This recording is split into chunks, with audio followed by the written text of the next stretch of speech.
Hi there, I'm Amanda Cromhote from Truth. Welcome to the Blind Loyalty Challenge. We interview world experts in loyalty blindly. We're hoping to create insight, spontaneity, and a lot of fun through the challenge. The challenge is about promoting the blind loyalty trust, and my book called Blind Loyalty, 101 Loyalty Concepts Radically Simplified. All profits from the book go towards the trust. We hope you enjoy the Blind Loyalty Challenge.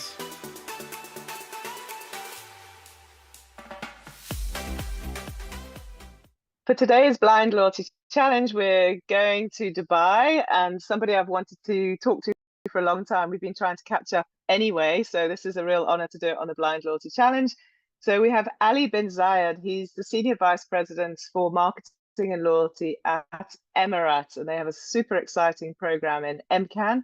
And also, Ali was awarded with the International Loyalty Awards 30 Under 40 in 2024. So real honor to chat to you and just great to connect. So thank you for joining me. Thank you, Amanda. The honor is ours actually to be part of the challenge. Looking forward to challenging others as well.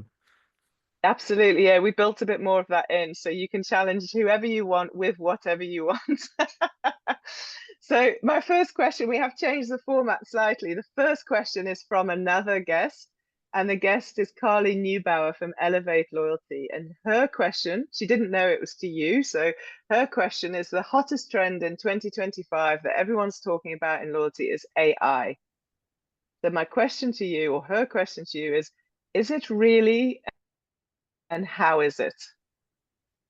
I mean, the trend of AI is not only on the loyalty industry, but I think worldwide. You know, we're seeing competitions between large enterprises, name it Meta, Google, OpenAI. You know, like this is the new slang of AI, but it's quite important to actually understand what value it brings. Sometimes jumping on trends without actually understanding the product might have a negative impact on your business or your brand or your product itself. So I believe we're gonna see quite a lot of programs or loyalty programs in the industry climbing that wave. But my suggestion to all the colleagues is just be careful on how you market it and how to provide a proper use case for it. Because again, it's going to affect your product or your program at the end. So you need just to be careful on how you step forward into that world, because there are multiple layers of AI, you know, like from starting from generative AI, and then what comes behind, this is where the magic happens. So focus on that, get a proper AI experts to start that journey with you, put a strategic vision on how you implement it. The trend will always be up and down, and maybe another trend is gonna surface. We saw NFTs, how it boomed a couple of years ago, and how it died sooner after that. Totally. Like I always laugh about when you write a book. So I wrote Blind Loyalties, you know, this is what this is all about. And the second you press print with the publisher, it's out of date. And obviously we have some commentary about NFTs, so it's completely out of date already. So beautiful answer. I love the answer, and I completely agree with you. So chapter 68 of Blind Loyalty has a focus on the fuel industry, which obviously is your industry. And my question to you is, what do you think has been the greatest innovation you've seen anywhere in the fuel loyalty industry? You know, the fuel industry is quite a competitive industry. I'm going to focus mainly on the UAE at the beginning, because the landscape changes for every country. You know, we do have presence in Egypt, we have presence over here, and we're seeing how the fuel industry is changing. You know, like looking at UK, how the competitiveness is there between all the companies, how the sustainability is affecting that. So linking a loyalty program to it is quite difficult, because we all are selling the same product. So selling the same product, you need to have a proper use case and a rewarding mechanism for you to attract these customers. Now, in the UAE, we have more than 150 nationalities. So the main challenge is not only on the product price, we have the same product, the same qualities as specified by the ministry.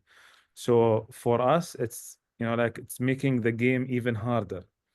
Internationally, the fuel stations have certain margins they can play with, changing the prices. That's one way of attraction. For us, we have the same product.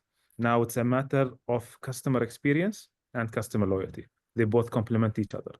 So it's quite important to understand what you're providing in terms of experience, what is your journey for your customer, and what is your product market fit, because you are it's basically a smaller real estate locations across the network and different geographic and demographical like data you have to look at.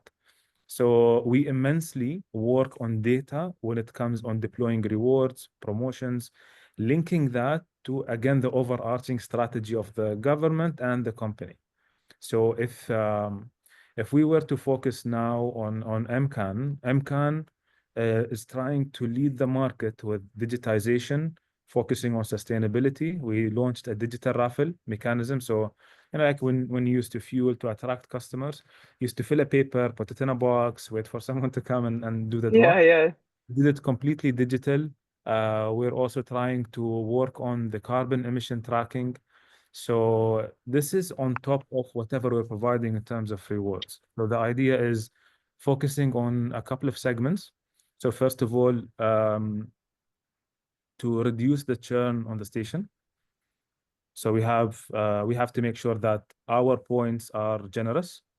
We have good partnerships, and then focus on the full journey of the station. That's one. And then customer experience comes afterwards. The customer experience is going to focus on the net promoter score. And then we're going to focus on the product on site, making sure that the value proposition is there.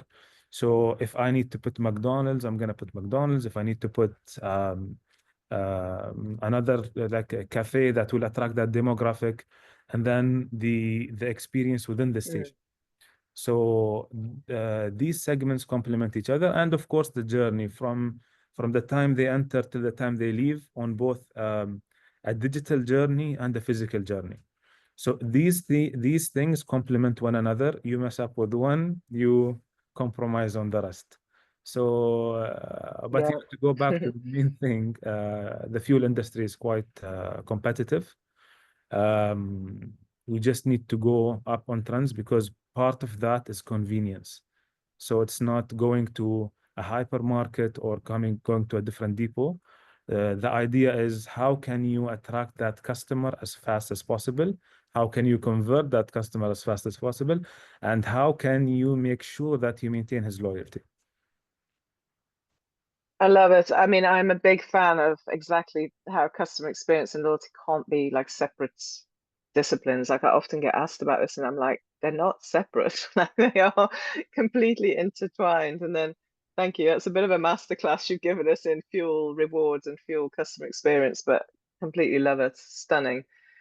Well, actually, it leads into my next question. So, chapter 65 in Blind Loyalty, we talk about payment linked loyalty. And I actually quote your brand because you were on an interview talking about payment linked loyalty through number plate recognition.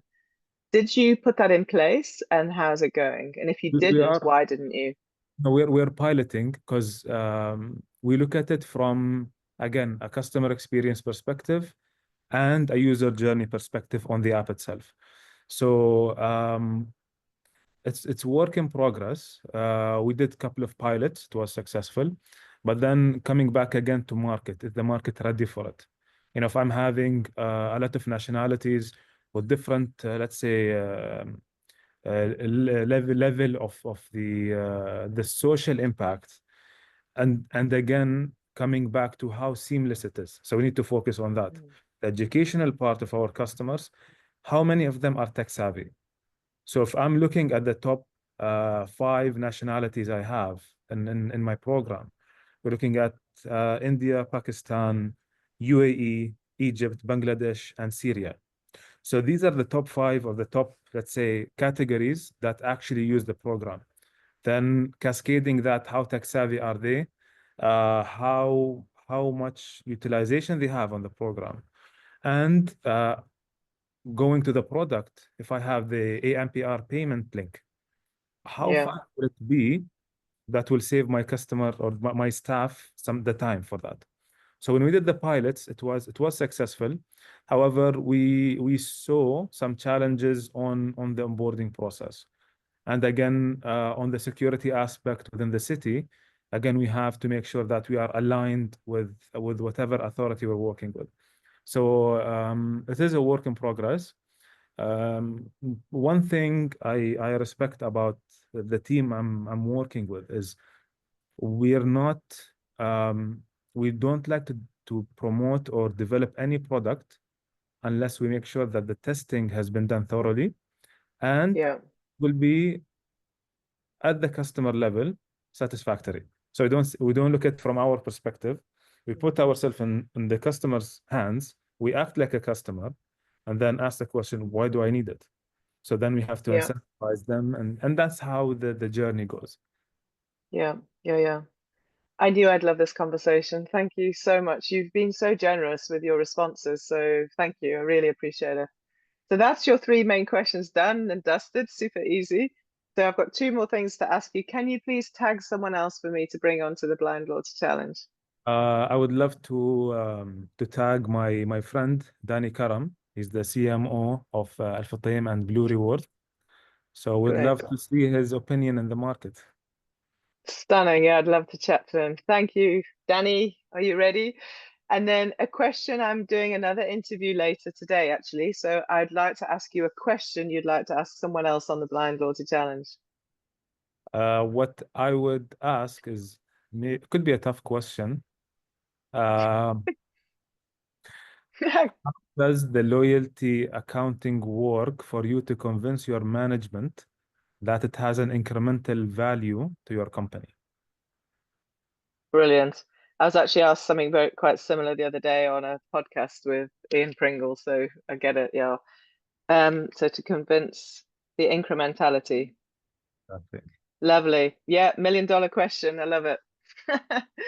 Thank you so much. I knew this would be an amazing conversation. It absolutely has been. Thank you for the time. Thank you.